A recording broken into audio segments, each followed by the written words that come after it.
आप में से बहुत सारे लोगों के ना यही क्वेश्चन होते हैं, मैम अगर हमारा पार्टनर ना हमसे बातें कम करने लगे तो हमें क्या करना चाहिए? अगर हमारा पार्टनर हमें इग्नोर करने लगे तो हमें क्या करना चाहिए? आजकल ना वो बहुत इग्नोर करते हैं, मुझे चीज़ें समझ में नहीं आ रही, ये सिचुएशन ही समझ में नहीं आ रही कि वो आखिरकार मुझे इतना कम टाइम क्यों दे रहे हैं। ये सिचुएशन समझना मेरे लिए इम्पॉसिबल है।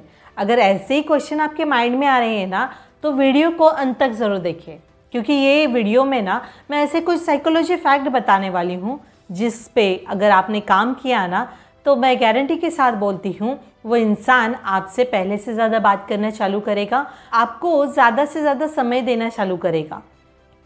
तो वीडियो के अंत तक ज़रूर बने रहना, और वीडियो पे फर्स्ट टाइम आए हो तो please check out my channel. If you think it is a valuable so please subscribe. ठीक है, तो चलो वीडियो स्टार्ट करते हैं, देखते हैं कि क्या साइकोलॉजी फैक्ट मैं बताने वाली हूँ। पहला साइकोलॉजी फैक्ट ये है मोस्ट इम्पॉर्टेंट कि ना आपको कंप्लेंट्स करना बंद करना होगा। देखो यार कैसे होता है, सामने वाला इंसान ना टाइम कम देने लगता है ना तो हमें बहुत ज़्यादा फील होता है, क्योंकि उसने ना स्टार्टिंग में शुरुआत में आपको बहुत ज़्यादा टाइम दिया रहता है। इस वजह से ना ये सारी चीज़ें आपको बहुत ज़्यादा फील होती है। फिर आप क्या करते हो, फिर आप सबसे बड़ी गलती करते हो कि ये गलती करते हो कि कंप्लेंट्स का ढेर उनके सामने जमा कर देते हो।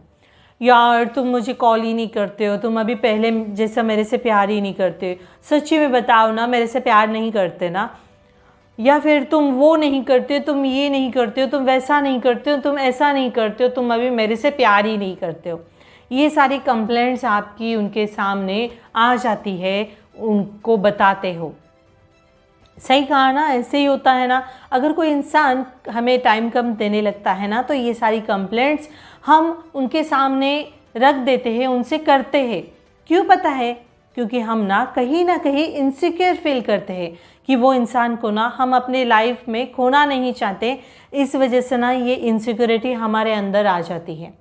आपको ऐसे लगता है कि वो इंसान अगर मुझे छोड़ के चला गया तो मेरी तो हालत ही ख़राब हो जाएगी, वो इंसान ने मुझे छोड़ दिया तो मैं क्या करूँगी, मेरा क्या होगा, या फिर मैं क्या करूँगा, मुझे कुछ समझ में नहीं आएगा, ये इंसान मेरे से बात ही नहीं करना चाहता, ये इंसान का मन ही नहीं होता है मेरे से बात करने का। इस तरह से चीज़ें आपके अंदर ना ट्रिगर होती रहती है।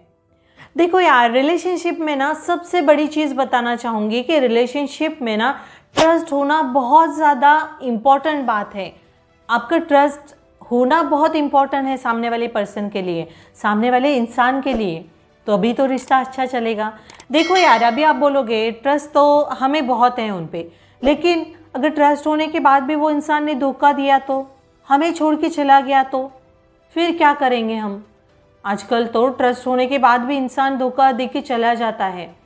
देखो यार, मेरा मानना क्या है पता है, ट्रस्ट करके धोखा खा लो, बेहतर है ओवर थिंक करके डिप्रेशन में जाके या फिर इरिटेट करके, ओवर थिंक ज़्यादा करके सामने वाले को इरिटेट करने से अच्छा या रिलेशन ख़राब करने से अच्छा ना ट्रस्ट खा के धोखा कर लो, बेस्ट है सही में। क्योंकि ना यहाँ पे हम रोज़ जो मरते रहते हैं, जो रोज़ जो ओवर थिंक करते हैं ना, और उस हिसाब से हम कंप्लेंट्स करते हैं, सामने वाले से ये बातें रखने की कोशिश करते हैं, बट ये सामने वाला इंसान जो है ना अगर समझदार होगा तो वो समझने की कोशिश करेगा, अगर नहीं होगा तो वो ये सारी बातों से ना इरिटेट होगा, रोज़ के कंप्लेंट से इरिटेट होगा, रोज़ यही चीज़, तुम मेरे से प्यार नहीं करते, मुझे टाइम नहीं देते, मुझे इग्नोर करते। फिर क्या होता है, वो बहुत ज़्यादा इरिटेट होता है और फिर वो क्या करता है, ऑप्शन ढूंढता है जो उससे अच्छी से बात कर पाए, जो उसे समझ पाए, जो उसे कंप्लेंट नहीं करे, जो उसके ऊपर ट्रस्ट करे। ऐसे वो चीज़ें ऑप्शन के थ्रू बाहर ढूंढता है। और ये ऑप्शन कौन क्रिएट करता है? ये ऑप्शन आप खुद क्रिएट करते हो।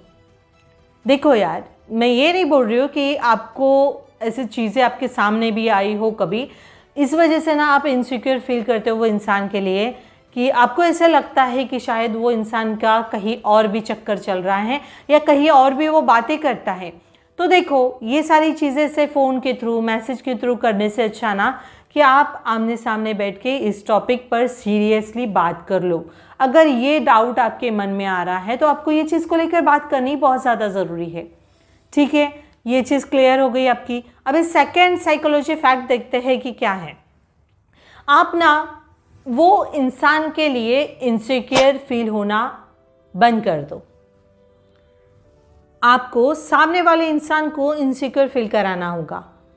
सामने वाले इंसान को इनसिक्योर कैसे फील करा सकते हो, या फिर आप कब इनसिक्योर फील करते हो, ये बताइए। जब भी हमें किसी को खोने का डर होता है ना, तभी हमारे अंदर इनसिक्योरिटी डेवलप हो जाती है। और यही चीज़, यही इनसिक्योरिटी हमारे अंदर डेवलप नहीं होने देनी है। क्योंकि क्या होता है, जैसे ही इनसिक्योरिटी डेवलप हो गई ना, मीन्स आप पूरी तरीके से परेशान रहोगे। आप पूरी तरीके से अपना माइंड से कंट्रोल खराब कर दोगी। आप रोज़ परेशान रहोगी और फिर आप ओवर थिंक करना चालू कर दोगे। इसलिए ना इनसिक्योरिटी अपने अंदर डेवलप मत होने दीजिए। इससे आप परेशान ही रहोगे, बार बार परेशानी आपके अंदर डेवलप होती रहेगी और एक वक्त बाद आप डिप्रेशन का शिकार हो जाओगे इस वजह से। तो इनसिक्योरिटी हमें सामने वाले इंसान के मन में पैदा करनी है। वो कैसे करोगे? जब हमें पता चलता है ना कि ये इंसान हमें छोड़ के कहाँ पे भी नहीं जाएगा। Sure you are not insecure, right? जब भी हमें खोने का डर खत्म हो जाता है ना, तब हम इनसिक्योर फील नहीं करते। वैसे ही हमें रहना है। ये चीज़ क्यों आती है, इनसिक्योरिटी क्यों आती है? क्योंकि कई बार ना हमारे लाइफ में ऐसे इंसिडेंट हो जाते हैं, रिलेशनशिप में ऐसे इंसिडेंट हो जाते हैं, ऐसे मैसेज कुछ आप देख लेते हो, इस वजह से ना आपको वो इनसिक्योरिटी फील होती है। आपको ऐसा लगता है कि वो इंसान अगर मुझे छोड़ के चला गया तो मेरी तो हालत ख़राब हो जाएगी, मेरा क्या होगा, मैं तो मर ही जाऊंगी। ये सारी चीज़ें ना आपके अंदर डेवलप होती रहती है फिर। लेकिन ये चीज़ आपको सामने वाले इंसान को इनसिक्योर फील कराना है, उनके अंदर ये डेवलप करानी है इनसिक्योरिटी, तो आपको क्या करना चाहिए कि आपको ना अपने ऊपर काम करना होगा। जैसे कि वो इंसान आपको कितना टाइम दे रहा है, या फिर वो इंसान फ़ोन रखता है तभी वो काम में बिज़ी है, या कुछ भी एक्सक्यूजेस वो देता है, बाय बोलता है, तो तुरंत आपको ठीक है उन्होंने कॉल किया है, सामने वाले इंसान ने कॉल किया है और आपको बोल रहा है बाय, मैं बाद में बात करता हूँ, मुझे अभी बात नहीं करनी है तुमसे, तो ठीक है, ओके, सामने से रिप्लाई आपका ऐसा जाना चाहिए, ठीक है, ओके, कोई प्रॉब्लम नहीं, बाय, आप ध्यान रखिए अपना। वो जितना लिमिटेड टाइम दे रहे हैं, वो ही कॉल कर रहे हैं, उसका ही आप रिस्पॉन्स कर रहे हो, खुद की तरफ से कोई एफर्ट नहीं डाल रहे हो, तो सामने वाले को ये सोचने के लिए मजबूर करेगा कि यार इसे ये दिन में जो 50-50 कॉल करती थी या करता था, इसे सडनली हुआ क्या, ये अभी तो मेरे इग्नोर करने से भी इसे फ़र्क नहीं पड़ रहा है, ऐसा हुआ क्या यार, इसके माइंड में चल क्या रहा है, ये तो समझ ही नहीं पा रहे हैं, समझ में ही नहीं आ रहा है क्या हो रही है चीज़ें। फिर ना वो चीज़ को लेकर इनसिक्योर फील करके वो आपसे बात करने की कोशिश करेगा। वो सोचेगा कि यार इसके अंदर कुछ तो चेंजेस हो रहे हैं, और अगर मैं इससे ज़्यादा इसे इग्नोर करूँगा ना तो ये हाथ से निकल जाएगी या निकल जाएगा, तो वो आपसे बात करने की कोशिश करेगा और कंटिन्यूसली वो बात करते ही रहेगा। तो ये चीज़ें अपने अंदर चेंज करनी बहुत ज़्यादा ज़रूरी है। तीसरी चीज़ ये आती है कि जो आपका है ना वो आपका ही रहेगा, वो कहीं नहीं जाएगा आपको छोड़ के। ये फैक्ट आपको समझना बहुत ज़्यादा ज़रूरी है। जी हाँ, यही रियलिटी होती है रिलेशनशिप में। देखो रिलेशनशिप कैसे होता है कि 2 पर्सन की नीड होती है, ठीक है ना। 2 पर्सन एक दूसरे को बहुत अच्छे से समझते हैं, इस वजह से वो रिलेशनशिप में आते हैं। दोनों पार्टनर्स एक दूसरे से बहुत अच्छा कनेक्ट फील करते हैं, इस वजह से वो रिलेशनशिप में आते हैं। और आपका पार्टनर या सामने वाला इंसान आपको इतनी सी बात को लेके छोड़ के नहीं जा सकता, ये चीज़ आपको समझनी होगी। देखो कि ये चीज़ हमें ऐसे फील क्यों होना चाहिए होती है, वो भी चीज़ मैं आपको डिफ़ाइन करती हूँ। क्योंकि रिलेशनशिप में आते हैं ना तो शुरुआत में बहुत ज़्यादा आपको टेंशन मिलता है। रिलेशनशिप के एक्चुअली 3 फेज़ होते हैं, मैं बताती हूँ। पहला फेज़ होता है वो होता है हनीमून फेज़। इसमें क्या होता है, दिन में 4-5 घंटा तो बहुत आराम से बात की जाती है। क्यों पता है? क्योंकि यहाँ पे स्टार्टिंग फेज़ में, शुरुआत में रिलेशनशिप में इतना टाइम क्यों दिया जाता है?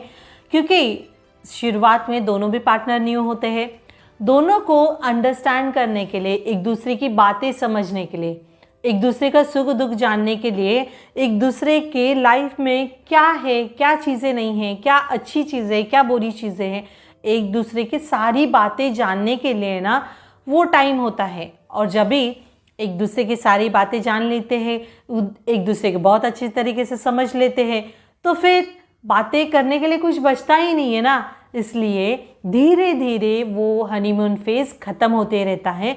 4-5 घंटे का 2 घंटे या फिर 1 घंटे पे आ जाता है। फिर आप क्या समझते हो, यार शुरुआत में तो इतना टाइम देते थे, अभी तो आप मुझसे 1 घंटा भी बात नहीं करते हो प्रॉपर। ये सारी कंप्लेंट्स होती है। अभी आपको समझ में आया, जो हनीमून फेज रहता है ना, उसमें हम एक दूसरे को जानते हैं, इस वजह से वो टाइम हमें ज़्यादा मिलता है। और ये मत सोचिए ना यार कि इंसान हमें कम टाइम दे रहा है तो वो आपको छोड़ के ही जा रहा होगा, या फिर उसका आप में से इंटरेस्ट ख़त्म हो गया होगा। यार कुछ वर्कलोड रहेगा या बात करने को कुछ नहीं रहता है, तो इस वजह से कम टाइम दे रहा होगा। लाइफ है, लाइफ में बहुत सारे सिचुएशन ऊपर नीचे चलती रहती है। इतना तो भरोसा अपने प्यार पे आपको रखना चाहिए ना, तो ही वो रिलेशनशिप आगे चलेगा। ठीक है, अभी ये चीज़ आपको समझ लेनी है, आपका है वो आपका ही रहेगा, वो किधर भी नहीं जाएगा। इतना भरोसा अपने रिलेशनशिप में सामने वाले इंसान पे आपको रखना ज़रूरी है। ओके, अभी 4th साइकोलॉजी फैक्ट ये है कि आपको ना सामने वाले इंसान को स्पेस देना बहुत ज़्यादा ज़रूरी है। कि किसी इंसान को आप स्पेस देते हो ना विदाउट एनी कंप्लेंट, तो वो ना इंसान के मन में आपके लिए ना प्यारा और बढ़ जाता है। जी हाँ, ये फैक्ट है। वो कैसे? सामने वाले इंसान के ना थॉट प्रोसेस में ना ये प्यार बहुत बढ़ जाता है आपके लिए। फिर हमें कंप्लेंट्स करना बंद करना होगा। कई बार क्या होता है, इंसान ना हमारे कंप्लेंट्स के वजह से ना बहुत ज़्यादा फ्रस्ट्रेट हो जाता है और फिर वो हमसे ना ऐसी वैसी बातें कर देता है कि मैं जा रहा हूँ, तुम्हें छोड़ के जा रहा हूँ, मुझे ना अभी तुम्हारे साथ रहना ही नहीं है। तो ऐसे टाइम पे आपको क्या करना है? ठीक है, आप जाना चाहते हो, एज यू विश, आप जा सकते हो, मैं तुम्हें रोकूंगी नहीं। यहाँ पे आपको कंप्लेंट नहीं करी, वो जाना चाहता है, वो जाएगा। ये चीज़ भी आपको ध्यान में रखनी है। जो इंसान फ्रस्ट्रेट होके आपको ऐसे बोल रहा है, उन्हें बोले जाइए, कोई प्रॉब्लम नहीं है, आप जा सकते हो। ये चीज़ आपको आपके माइंड में फिक्स करनी है। अगर आपने प्यार किया है बट सामने वाले की तरफ से नहीं है, जो इंसान जाना चाहता है ना आपके लाइफ से, वो जाएगा। ये फैक्ट आपके माइंड में ना आपको सेट करना होगा। जो इंसान आपसे ऊब जाता है, ऊब चुका है, तो वो जाने के 100 बहाने ढूंढेगा। और जो इंसान ना आपको खोने से डरता है ना, तो उसे ये चीज़ से फ़र्क पड़ेगा कि यार मैंने तो उसे फ्रस्ट्रेट होकर ये बोल दिया कि मैं जाना चाहता हूँ, मुझे तुम्हारे साथ रिश्ता नहीं रखना है, तो इसने मुझे कंप्लेंट भी नहीं की, कुछ बोला भी नहीं, तुम ऐसा क्यों कर रहे हो, गिड़गिड़ाई नहीं या कुछ किया नहीं, बस तुम जा सकते हो ऐसा बोल दिया। तो वो टाइम पे ही वो इंसान की हालत ख़राब हो जाएगी कि यार ये ऐसे कैसे बोल सकती है कि इसे फ़र्क ही नहीं पड़ रहा है कोई चीज़ का। ये फैक्ट है, ये होती है चीज़ें इंसान के अंदर चेंजेस। तो क्या करना है, वो जाना चाहते हैं, बोल दीजिए उनको, आप जा सकते हो। इंसान के अंदर एकदम उथल पुथल चालू हो जाएगी, हालत ख़राब हो जाएगी उसकी, यार ये तो मेरे से प्यार करती, फिर कैसे, कुछ भी कंप्लेंट भी नहीं की, ये ऐसे कैसे रेडी हो गई, मैं जाना चाहता हूँ तो जा सकता हूँ। नहीं, जो जाने वाला होता है वो चला जाता है, और जो आपको लेकर सीरियस है, फील करता है ना, वो ये सारी चीज़ से ना फ़र्क पड़ता है। आपके ना कंप्लेंट करने से भी फ़र्क पड़ता है। आपका स्पेस देना, कोई भी रिलेशनशिप में वक्त में स्पेस देना बहुत ज़्यादा ज़रूरी होता है, क्योंकि कंटिन्यूसली हम वो चीज़ से गुज़रते हैं और बीच में स्पेस ना मिले ना, तो रिलेशनशिप में थोड़ा सा मनमुटाव हो जाता है। बट हमेशा कंप्लेंट ना करा करें, थोड़ा स्पेस दिया करें। वो जो चाहते हैं उनके हिसाब से भी होने देना चाहिए। हमारी कंप्लेंट सामने वाले को इरिटेट करती है, ये चीज़ का भी आपको ध्यान रखना चाहिए। अभी 5th साइकोलॉजी फैक्ट ये बताना चाहूँगी, बहुत इंपॉर्टेंट है ये, कि आपका ना एटीट्यूड जो है ना वो पॉजिटिव रहना चाहिए। यस, कैसे होता है, पॉजिटिव एटीट्यूड वाले लोग जो रहते हैं ना, वो अपने में खुश रहना जानते हैं, वो हमेशा हैप्पी रहते हैं, हमेशा खुश दिखेंगे आपको, और वो अपने काम पे ना बहुत ज़्यादा वर्क करते हैं, अपने स्किल्स पे बहुत ज़्यादा काम करते हैं। उनको ना अपने आप में खुश रहना बहुत ज़्यादा पसंद होता है। ये पॉजिटिव वाइब्स जो है ना, ये सामने वाले इंसान को भी इफ़ेक्ट करते हैं, तो वो आपसे अटैच रहने की कोशिश करते हैं कि यार ये अपने में मस्त है और ये हमेशा खुश रहती है। और जो पॉजिटिव रहते हैं ना, हमेशा खुश रहते हैं, अपने स्किल्स पे काम करते हैं, अपने ये काम पे ज़्यादा फोकस करते हैं, अपने में खुश रहते हैं, ऐसे लोग ना मोस्टली हर कोई पसंद करता है। उनको ऐसा ही पार्टनर चाहिए होता है जो हमेशा ना खुश रहे, हमेशा हैप्पी रहे, पॉजिटिव रहे, जिधर भी जाए उधर पॉजिटिविटी फैलाए। ऐसे लोग अपने एज अ पार्टनर थ्रू पसंद ही करते हैं। अपने लाइफ में ऐसा पार्टनर कभी भी खोना नहीं चाहते हैं।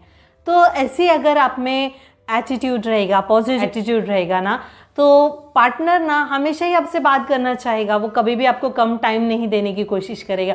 वो जब भी चाहेगा ना कि मैं काम से फ्री हो जाऊं और मैं इससे बात करूं और मेरा जो टेंशन है वो थोड़ा कम करूं, वो इस हिसाब से ना आपसे कनेक्ट होने की कोशिश करता है। इसलिए बोल रही हूँ हमेशा पॉजिटिव रहो कि सामने वाले इंसान को भी ना आपसे बात करने की इच्छा हो।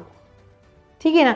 ये जो मैंने 5 साइकोलॉजी फैक्ट बताए हैं ना, ये होप सो आपको समझ में आ गए हैं। ये बहुत इम्पोर्टेंट है और अगर आपने इन पर काम किया ना तो सही में आप ना एक अच्छे से इंसान बन जाओगे और आपका पार्टनर ना आपको इग्नोर नहीं करेगा, आपसे बात करने की कोशिश करेगा। और इवन आपका पार्टनर ही नहीं, आपके ऐसे चेंजेस से, अपने अंदर ये सारे चेंजेस करने से ना कई लोग आपसे बात करना चाहेंगे, बहुत सारे लोग आपको पसंद भी करेंगे।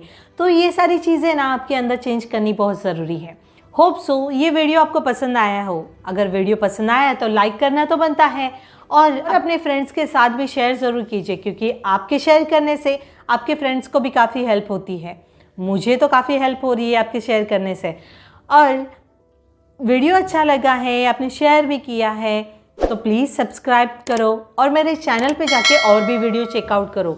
अगर आपको लगता है कि मेरे वीडियो से आपको कुछ सीखने को मिलता है तो आपको सब्सक्राइब करना तो बनता है, डेफिनेटली बनता है ना। तो प्लीज़ सब्सक्राइब कर दीजिए। ठीक है। Thanks for watching. Take care.